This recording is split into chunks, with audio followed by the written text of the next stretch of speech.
during the campaign, I was running a coffee shop and then doing all of the campaign work. Finally, now I am actually working full time at an NGO, but prior to this, it was coffee during the day and then like taking down the government in the evening. Chin from law. Easy peasy. Hello and welcome back to another episode of Finnterviews. I'm your host Connor Finn, and this is a show where I get to chat to the most interesting people I know.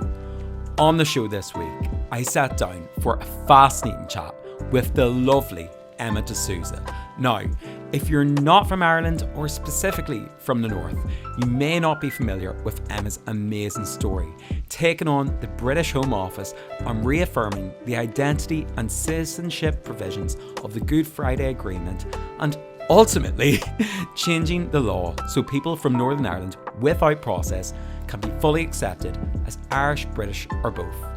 We spoke about Emma's unlikely journey into law, politics and advocacy, her battle with the Home Office, and the amazing work she's gotten into since, with some very exciting plans for the future. Emma was so lovely and open and just generous with her time on the show.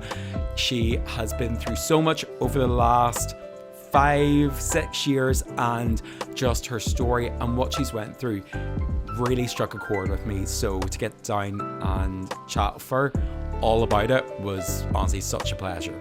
But without further ado, please enjoy this latest episode of Finnterviews with the brilliant Emma DeSouza. Well, welcome back to another episode of Finnterviews. On the show this week, I am thrilled to welcome on, after some technical difficulty, the lovely Emma DeSouza. How's it going, Emma? Oh, pretty good. Thanks for having me. Oh, and everything's going well with yourself. I mean, it's Friday, we're winning. I mean, after this, do you know what? Straight out, enjoy the sun. Whereabouts are yourself today as well? You're up in Derry, are you? No, I'm in County Fermanagh. We recently moved out to County Fermanagh. We're currently just a couple of miles from the border, so close that sometimes my phone network just switches and goes, "Welcome to Ireland," from my living room. So it's been a bit of a culture change too, in terms of going from the city into the middle of nowhere. Beautiful, but an adjustment. I would say so. We're really chancing our arm with the Wi-Fi now.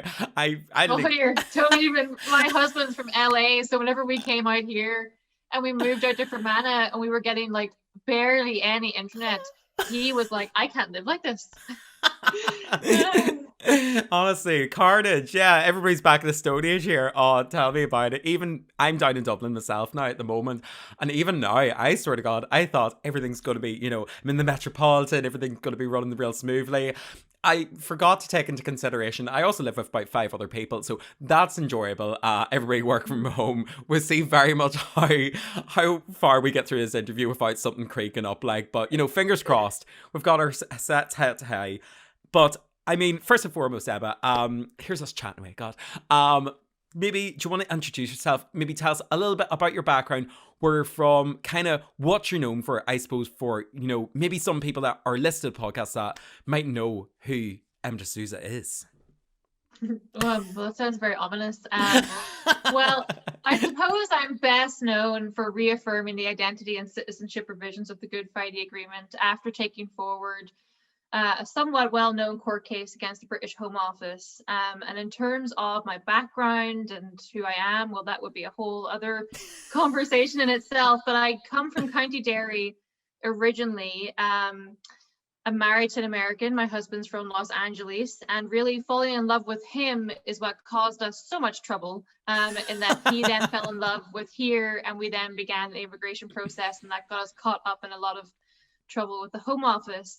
But prior to that, I was not someone who was politically active or engaged in Northern Ireland. Like many young people at that time, I was quite disenfranchised from Northern Ireland politics because it can be so, combative and divisive. Mm-hmm. And I just had no appetite for it. And how that has changed now, I live and breathe politics, and have completely, my interests have changed a lot over the past 5 years through the litigation that we took.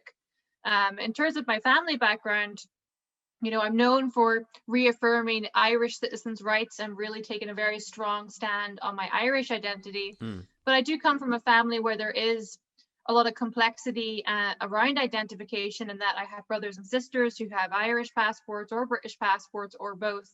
And really all of us grew up in an environment where we were free to choose and be whoever we wanted to be, outside of the constructs of Northern Irish politics. Exactly. I mean, you wrapped it up pretty much into one there. Gives a full. I mean, that's better than. That's why I always ask my guests to be like, tell us a little about yourselves, because I would not have done that as eloquently. Try to explain to the listeners what somebody else does. It probably would have been a bit insulting, to be honest. But yeah, as you mentioned there, I suppose that's where I first, came into contact, was whenever your court case was coming up. It was something that obviously in Northern Ireland, I'm a wee man from Armagh, do you know what I mean? Like, it was something that indicated across the media, and it was something that really caught my attention, and so much of my generation and my friends' attention as well, I think, because I mean, I'm a born 1998, child of the Good Friday Agreement, You're a do you know what I mean? ceasefire baby, Absolutely, yeah. So hearing, whenever this is all you're brought up with, people talk about, oh, back in the day it was something like this, and, things used to be this way. And then you're like, I'm kind of basically just living through like, oh, past stories, and, you're kind of being invested so much through different people's opinions of what happened, but realistically, you're not involved in anything that did happen. It was very much in the past, and it's something that I was lucky enough to really not have to deal with at all, really. Like, I mean, didn't get stopped at any army checks and everything, but I mean, still, still like understand the banter of it all. But it was whenever your case came up, that was one of the most striking things I remember seeing in the media at the time, and just how much it really sparked an interest in particular politics and the Good Friday Agreement, which I realised I hadn't really understood and read before. And it was just through yourself and trying to understand this, I was thinking, this is mad that all the things that happened to you were suddenly, I mean, best part of what, like 18 years later, we're suddenly just being like, nope, yeet, you guys are on your own. Like, it was, oh my God, madness for you. I imagine these last couple of years, as you said, you probably didn't, have any real interest in politics in Ireland, similar to me. Like, that's why I kind of moved away from the whole Northern Irish, whatever it is. Like, I came down here thinking it'd be simpler. It's not. But I suppose the last couple of years for you have just been everything being turned on its head, as you said. Do you know what I mean? It's you're very much part of that conversation now, and such a someone who's really stepped in the spotlight for it all. How's that all been? Yeah, it's been kind of mad, but in many ways I was a bit like yourself in that I grew up. Now I would call myself more of a ceasefire toddler than a ceasefire baby, a little bit older there. But I grew up, like many, under the blanket of the Good Friday Agreement and under those protections. And I didn't have much of an understanding of the agreement outside of the basics. I knew that we had a right to be Irish or British or both. And that was, in my view, a great privilege that we had that flexibility and that right. And that was about it. But that's all I really understood. And so whenever this happened in 2015, what really happened was I applied for my husband's immigration status as the spouse of an Irish citizen. And I was told by the Home Office that I was actually considered British, and that until I either decided to go in as British or gave up this British citizenship, I couldn't access my rights as an Irish citizen. And back then in 2015, we were quite naive in that we thought, well, somebody at the Home Office clearly doesn't know the Good Friday Agreement and has made some kind of mistake here, and will all get very quickly fixed once we appeal. Yeah. That was not what happened. And in the end, it took 5 years, which was the first 5 years of our marriage. Oh my gosh, you didn't even have a honeymoon period, sure you didn't. Here we did not.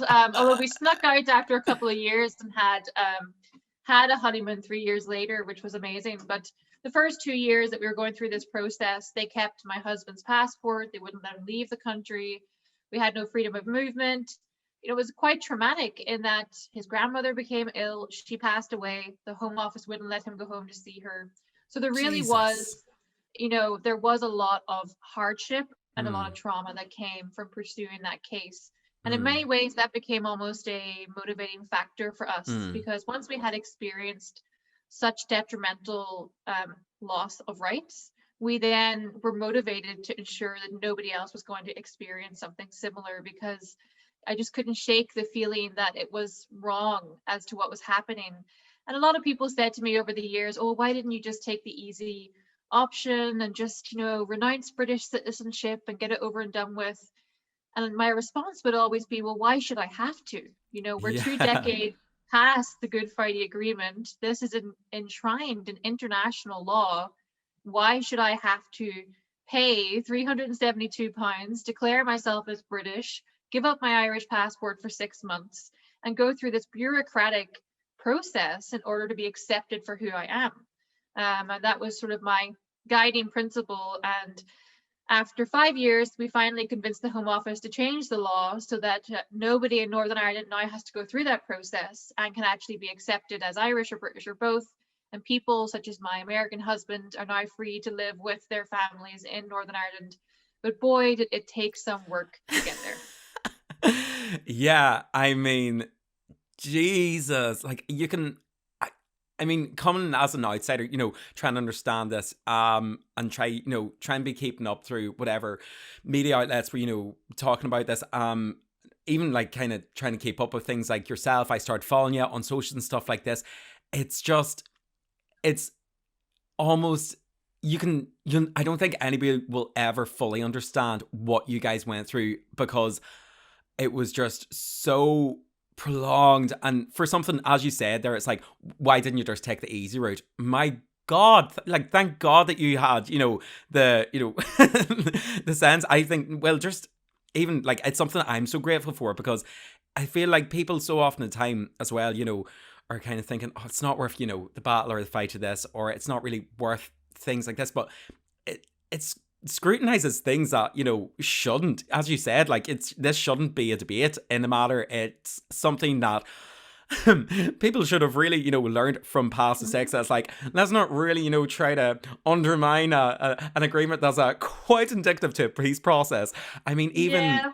like, as you said, like, we didn't really understand growing up. It was something that we knew from our past. But even now, being down south, it's, whenever I try to explain even what's happened recently up north, whatever like this, people still don't understand half of it. And to see the way that institutions, especially that are operating in such full force, and so many people, I'm sure, have had to renounce their Irishness and give up those passports, give up those rights that are so basic but so indicative of who somebody is, and so well hard fought for. And the way that you guys kind of stood up for it is just like, honestly, I just couldn't get over it. And I still, to this day, I'm like, thank God that you went through, Oh, even though, that's I mean, very shocking, kind. shocking period. That, But yeah, I mean, I that's mean, very kind. I mean, no one in my family was honestly surprised. I've always been oh, blind they and knew. stubborn. And they were like, well, if only the Home Office knew. They weren't at all worried. They'd already seen you. They're being like, oh, they're in for a hard one now. Yeah. But I suppose, like, before this, like, I mean, growing up, whatever, like, did you, I mean, to get into, I suppose, going against the Home Office is quite a big thing in the matter of it. Like, did you study anything like law, or was this ever a branch of route that you kind of, as you said, like, because you had this kind of stubbornness, or this kind of like, oh, they're bringing on their own fight, it almost seems like that kind of sort of route would have lent itself to it? But was that ever anything part of No, your journey? no, No. nope.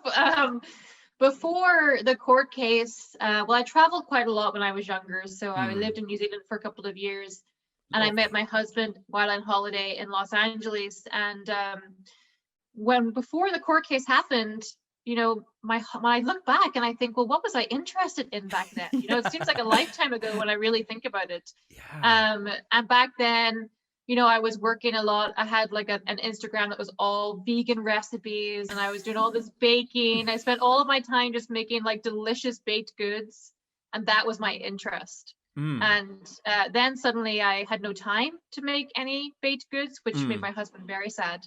And that I stopped focusing on creating recipes, and instead sort of focusing on law. So I had no background in law or in human rights or in politics. I couldn't even have told you, what the inside of Stormont looked like at the assembly. I was Yeah. so completely disconnected from politics and law. But I found that I took to it very quickly, in that I found I had an interest in understanding the law because it was my case. So I became very interested in the inner workings of how this came about in terms of studying the ECHR and British legislation and Irish legislation.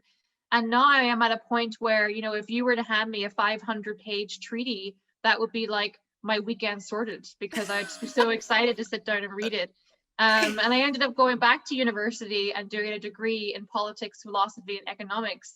So really, it did, in a way, if there was to be a silver lining to put in it all those years, it's that it has completely changed my own career path and my interests and what I'm passionate about. But my family weren't too surprised to see me take this route. They would have told you I could have argued that the sky was green or anything that I wanted, because I was always quite argumentative, I would say. So they always thought I would head in a direction where I would be doing that. Yeah.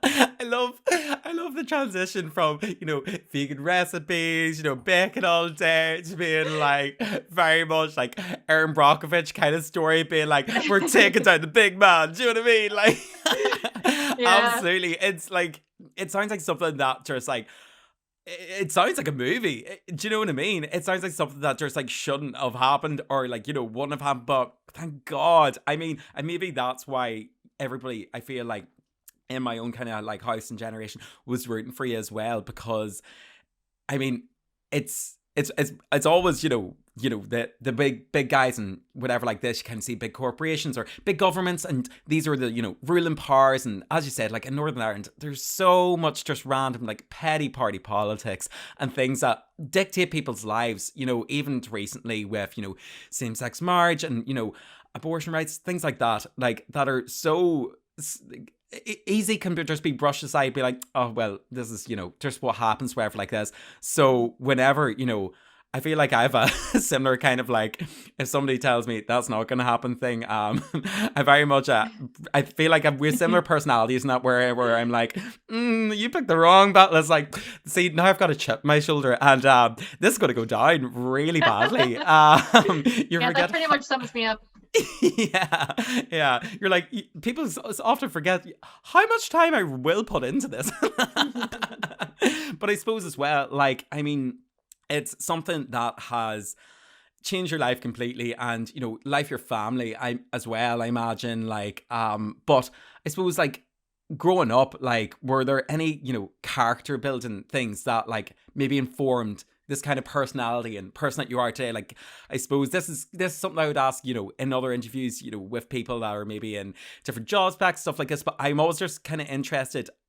You're just kind of what you're saying about your personality is, you will be argumentative, you will do this. But I'm wondering, before this whole life, I mean, writer, now in Irish Times, vice chair of like VotingRights.ie. What were the kind of jobs that you were doing beforehand, before all of this, that maybe informed the person that you are today? Well, I suppose if I was to reflect on moments that might have built up my character as it is today, well, one of those would have to be the fact that I traveled by myself a lot when I was younger. So I moved to New Zealand when I was 20, and I 20? Yeah, well, that was after I had lived in London for a while, and then I was like, well, this is not far enough away from Northern Ireland, so I think I'll go to like the furthest point that I can possibly go, which is going to be New Zealand. Other side of the world. And so I flew out there, and I didn't have any contacts in New Zealand. I landed in Wellington without anywhere to stay or any idea what I was doing, but I had a 2-year visa and I had a suitcase, and I just, went and checked into a hostel, got a job that day, and lived there for 2 years and created lifelong friendships in that time.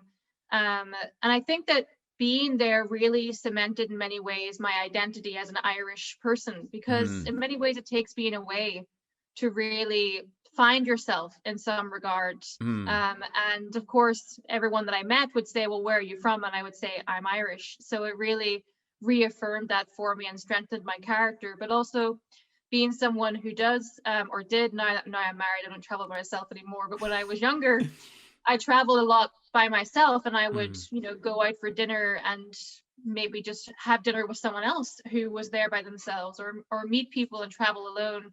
And it made me quite an independent person that was confident in who I was. And I think that led to having a character of understanding a little bit about myself.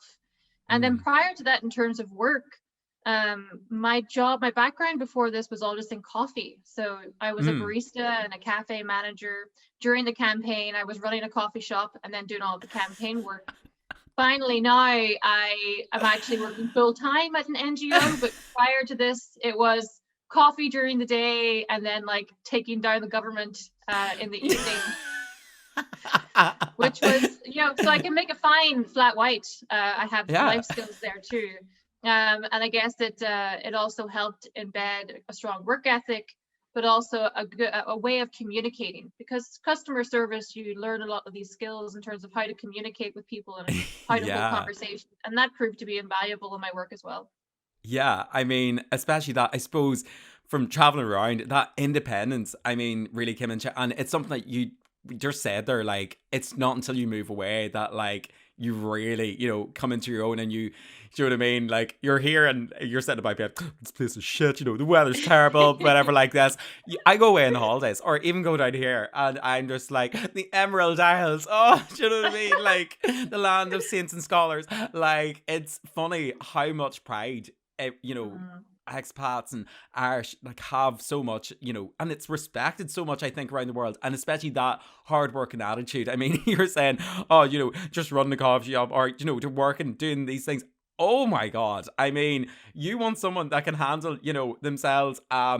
Get somebody who's worked in the public sector for a hot second. You will be able to handle home office. Obviously, you had no idea. You're like, when you've dealt with someone who, when you've dealt with people that really, really need their half-shot decaf mocha latte with 5 sugars to be a certain temperature, and they're not happy with it, you can't deal with anything. I mean, I've been told before I'm waiting jobs to shove a table up my arse. So, I mean, that in a sense, you know what I mean? Everybody has their lovely character building stories. I mean, I haven't put it to any real good use. I think I'm just bitter from it. But I'm glad that at least in your situation, it was able to, really like, it was something that, sustained you all the way through this campaign. And just, I mean, yeah, like, I feel like that's very, very character building in a sense compared to anything else. Somebody may have just, walked in something like this. Yeah, I always really love hearing about how people, what the nitty gritty things that they've done to hone down what they have got to further now. But I suppose, like, as well from that, like you're mentioning, traveling, meeting your husband, come back here, and a bit of difficulty, just some human rights issues. But I suppose from all of this, like, this sounds like a stupid one to say almost, because obviously there's a standout moment that came from all the rest of this, but have there been any major standout moments that like have came from this life in law and advocacy that you never thought could have happened? I mean, did you like, even now, like, coming on from this, like, is there anything that's kind of happened? I mean, did you expect yourself to maybe be in this route of being in law now, or like, what's the major standout things, I suppose, that have happened in this lifespan that you didn't think maybe could have happened? Yeah, that's there's definitely a few standout moments that are actually a joy to reflect on. I mean, for me, the first real standout moment was the first time that I ever spoke at a public event. And I was so nervous. Like, honestly, I could barely get my words out. And at that event, afterwards, a lot of people in the audience shared the fact that they had been through something very similar. And I was really taken aback by how many people confided in myself and Jake in terms of their own experiences. And it became really clear to me that day that our situation was not unique, and that there were many other people impacted by it. And that I felt then a responsibility to try and bring forward change to help the other people that were affected. So that for me was a real standout moment. And I left that day and I wrote to all the political parties and was like, I am going to Westminster. I'm going to hand deliver letters to the Home Office demanding that this gets sorted out, and I want you to give me a letter. And that was the start of the campaign. Before that, it was just, we were two people, we were going to court, there was litigation. That day was when a campaign then grew from that. Yeah. And then in terms of other standout moments, I think going to Washington was definitely a standout moment. Like I had just watched all of The West Wing, so it was especially really quite exciting for me at the time. You're like, But is this a fever dream? Like, what's happening? Yeah, it was amazing. And I met congressmen across both sides of the House and some pretty big names like Congressman Richie Neal. And it was just an amazing experience in terms of who I met there. I went back the following month because I was invited to the Ireland Funds Gala, which in itself was ridiculous that I was invited to go to, and I was just blown away that I was a guest. And during that, the then Taoiseach Leo Varadkar was giving his speech on peace and reconciliation, and all of a sudden he says, and I believe Emma DeSouza is here tonight. Honestly, I was floored that the Taoiseach was actually doing a shout out to me in Washington at the Ireland Fund Gala. So that was definitely a standout moment. And then in addition to that, I met Hillary Clinton in New York. And since then, she continues to write to me. So that's been pretty spectacular. And actually, I was watching her yesterday do a speech at Queen's, so I have to write to her this afternoon and just tell her that she did really well. So I didn't expect to develop these kinds of relationships with really quite spectacular people. And then, of course, the biggest moment has to be when we finally did change the law. And since then, hearing the stories of people who've benefited has made any hardship absolutely worth it. I know there was a case last week where a solicitor got in touch with me to say that she had an elderly client who would have no way of staying in Northern Ireland with his family if it wasn't for the changes that we brought through. And now, thanks to that, he can freely stay with his family in Northern Ireland. And that just is incredible to me to think that anyone's life was made a little bit better. I mean, not too many people get to do that. No, I mean, Jesus. Yeah, as you said, I mean, really globally, like, I think that's what one thing it's maybe struck with everybody is your story really hit home for so many people. And as you said, to be invited to these things and be recognized in, you know, in areas of like politics with these heads of states and everything else, and just to hear, you know, other people like yourself, like, or that have kind of went through things that you guys have all done and changed the law, like, that's, I mean, God, the standout moment. I mean, when's the book? Honestly, book is on its way. I know. It is. I actually have an agent in London, and I have submitted my first 2 chapters, and he's now shopping it around. I'm doing a book on how individuals can challenge the state and change the law. Unsurprisingly. Yeah, I mean, there you go. I suppose, I mean, all the things that came out from this have, I mean, came from such hardship. And I suppose from that, like, have there been any, I mean, maybe this isn't like, maybe that's just stupid for me to ask, but have there been any major horror stories that have like came from working in this area? I know particularly, like, I suppose with people, you know, around the communities. I mean, was there ever any kind of like backlash that you ever felt, or especially, you know, a female trying to make her voice heard, which is in a, you know, a predominantly male, egotistical kind of space like that? I mean, was there ever any kind of like parts like throughout all of this that, I mean, weren't maybe as great, even though the outcomes have been astronomical?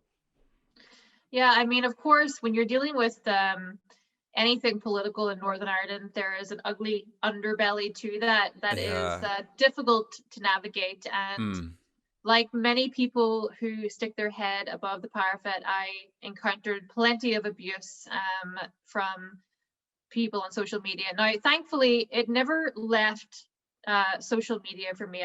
I never had a negative experience in my day-to-day life, or in real life, shall we say.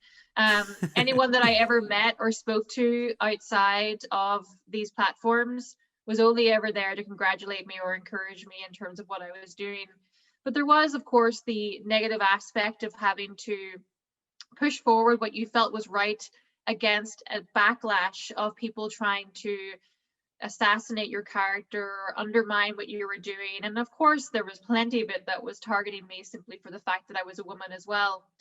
And I think that it was difficult in the beginning to adjust to becoming someone in the public eye, because of course I was just I'm a normal person like anybody else, and I'm not actually a politician, so or a public representative. Yet I had to sort of give up my comfortable obscurity and enter into a public space in order to achieve what needed to be done. And with that, I had to sort of give up a little bit of my own life to do it. But I have 3 amazing dogs, which are a joy and have always been a comfort. I used to joke in the early days, because I had them, they're all a year apart. So I used to joke at the beginning that I got a dog every year to cope with the negative aspects of having to pursue the case. But we stopped at 3 because they're quite big. And then my husband, Jake, has been an incredible source of strength for me. And he's really goofy, so he always proves to quite comedic in helping me cope with any of the more negative aspects. Yeah, I suppose that's it as well. I mean, yeah, there's always going to be some kind of backlash, and especially as you said, thank God that it was, predominantly left online and stuff like that. But yeah, that's one of the things that, like, I feel like people completely forget, that you basically had to, drag your personal life into a public sphere that was very much just being like, this is us, which, I mean, unless you're really trying to be like, an influencer or something like this, that's not a thing that, if you're like, I wouldn't even be comfortable, doing all these things. That's why I invite people on to show chat about their lives. Because honestly, I'm still like, somebody asked me about mine, I'm like, oh, I don't want to talk about it. So like, the bravery, I suppose, in that, even in itself, to kind of go like, frig it, if we're going for it, we're, I know where I need to be for this. Like, but I mean, in the end as well, 3 dogs, hey, it's not too bad. Just change some law, easy peasy. And I suppose, Emma, from this, just because I am conscious of taking up too much your evening, and do you know what I mean? We can never really plan what way the evening's going to turn out in Ireland. But this one, I feel like it'll be nice, but it's probably going to turn a bit worse later on. I suppose, just to finish off, what does the future kind of hold for yourself, Emma? Like, are there any, I suppose, big goals that you want to achieve yet, that you may haven't yet? I know even you mentioned there a book, but like, is there anything else that, now that you've went through so much of a process, that you're, any other big, like, things that you're being like, and take it out the patriarchy? Or is it very much, I'm just going to enjoy the life that I now will lead, relaxing? Yes. Well, I would say, now that I've changed the law, I've got a little bit of a taste for it now. So I don't think I'll be taking the more quiet options going forward. At the minute, I'm currently working as the Women in Leadership Coordinator at the National Women's Council of Ireland. So in that role, I'm working to try and get more women into politics. I'm also working on the board of 50/50 NI, which is also, you can guess, to do with getting more women in politics. So there's a bit of a theme there in terms of where I want to try and exert some of my expertise. So I'm working in that area, but then I'm also working as a writer for the Irish Times and other publications, and I have the book on the way. Also working with VotingRights.ie and trying to bring forward the extension of presidential voting rights to Irish citizens in Northern Ireland and abroad. And I'm probably missing something else that I'm doing in between those things. In terms of long-term goals, I'm very happy in the rights and NGO space at present, because my experience has taught me that you can often exert more pressure on politics from outside of politics. So I'm staying in that space for the time being. I'll be campaigning pretty heavily to try and get people out to vote for the assembly elections next year, because they are going to be incredibly important in terms of The people that are elected to Stormont are going to be those who are going to cast a vote for maintaining or scrapping the Northern Ireland Protocol. And of course, if there is the possibility of a referendum in the future, whoever the next set of MLAs are going to have a really important role there too. So I would love to encourage people to get out to vote next year. So I'll be doing a whole campaign around that. I'm still working on trying to get wider legislative changes, such as a Bill of Rights and embedding more the citizenship and identity provisions of the Good Friday Agreement into domestic UK law. I just gave evidence this week to the Northern Ireland Affairs Committee, which was great, because I got to talk about my favorite subjects, which is constitutional law and citizenship legislation, and why 23 years after the Good Friday Agreement, we really should have these rights in a way that is meaningful for people instead of having to push and fight so hard to get them. Yeah. And in terms of long-term goals, I would say it's only a matter of time before I do take the leap into politics. So I'm sure there'll be bets on, will I run with a party or will I run independent? I'll give you, I guess I'll give you a head start in saying that I will most likely be independent.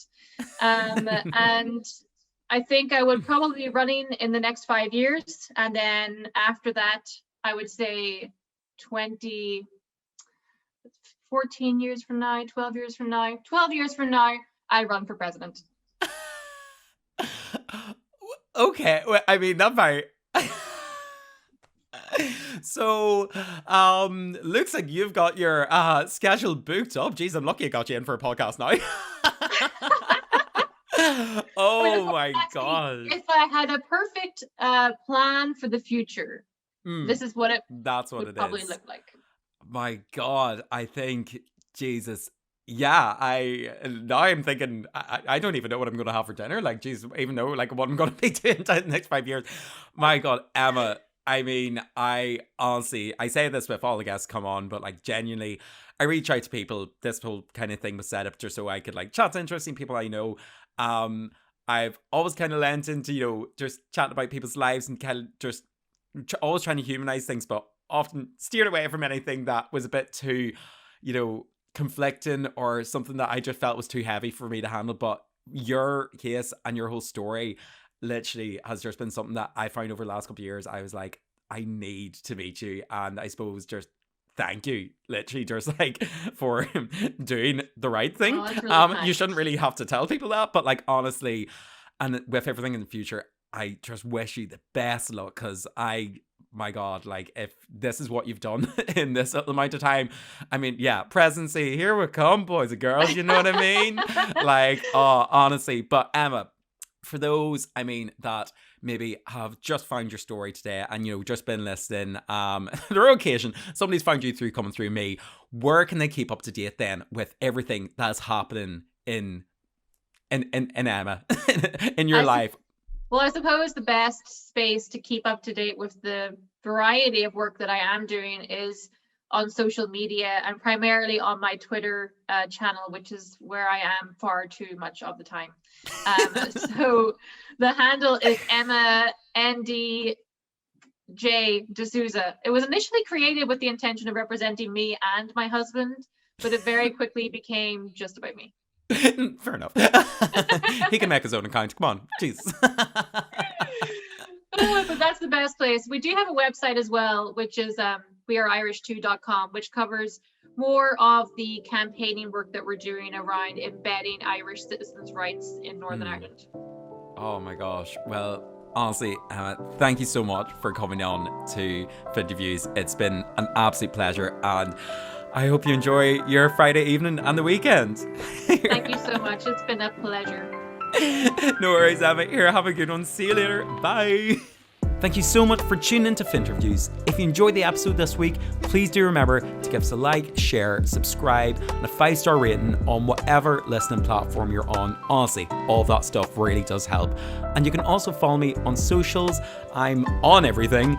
Just search Finnterviews or Finnterviews podcast online. And yeah, you can give me a follow, and you can also get in touch and let me know who you would like to hear me chat to next on the show. Until next time, thanks again for tuning in, and chat to you later. Bye.